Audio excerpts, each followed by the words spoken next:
전주 종합 리사이클링 타운은 전주에서 배출되는 음식물 쓰레기와 하수 슬러지를 처리하는 시설입니다.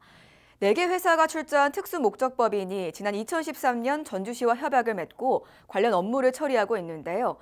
그런데 사업 시행자가 제출한 사업 계획서가 사라진 것으로 나타났습니다. 사업 계획서는 해당 업체가 약속을 잘 지키고 있는지 확인할 중요한 문서라는 점에서 전주시의 관리 감독에 구멍이 뚫렸다는 지적입니다. 유철미 기자가 보도합니다. 전주 종합 리사이클링 타운입니다. 전주에서 배출되는 음식물 쓰레기와 하수 슬러지, 각종 재활용 쓰레기 등을 한 곳에서 재처리해 자원화하는 시설입니다.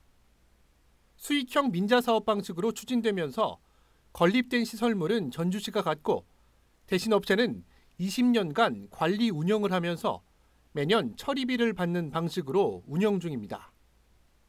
올해만 120여억 원이 투입되는 등 매년 100억 원이 넘는 세금이 관리 운영비로 지출되고 있습니다. 하지만 잦은 설비 고장과 악취, 산재, 불법 은폐수 반입 등의 논란이 끊이지 않자 전반적인 관리 실태를 점검할 필요가 있다는 지적이 커져왔습니다. 하지만 전주시의 관리 감독 능력에 의문이 제기됐습니다.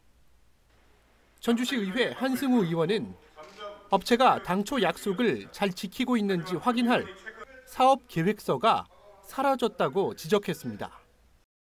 사업 계획서는 사업 시행자가 당초 협약대로 종합경기장, 종합 리사이클링 타운을 잘 운영하고 있는지 비교 판단할 수 있는 평가 기준이 되는 중요한 자료인데, 만약 이 자료가 없다면 이런 심각한 직무유기 또는 공문서에 대한 모든 책임을 방기한 것이라고 본인은 생각하는데, 전주시도 이 같은 사실을 인정하면서도 공문서 분실에 대한 책임에는 대답을 회피했습니다.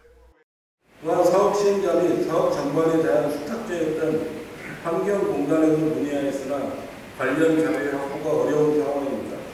공문서의 관리에 소홀했던 점에 대해서는 경위를 파악하고 앞으로 공문서 관리에 만전을 기하도록 하겠습니다. 한 의원은 또 최근 사업 시행사 측이 임의로 운영사를 변경한 부분에 대해서도 지적했습니다. 특히 해당 운영사는 폐기물 처리 시설에 대한 운영 경험이 없는 기업이라며 전주시의 적극적인 조처를 촉구했습니다. 주식회사 성우건설은 폐기물 처리 시설이란 운영 경험이 전무하며 최근에 법정 관리에서 벗어나는 등 재정적으로도 매우 불안한 기업입니다.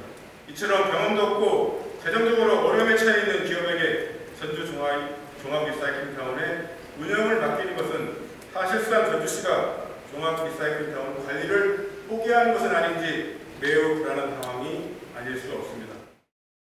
이에 대해 전주시는 리사이클링 타운 운영의 경우 4개 출자 회사의 공동 운영에 따라 연대 책임을 지는 구조라며 문제가 없다고 밝혔습니다. BTV 뉴스 유철미입니다.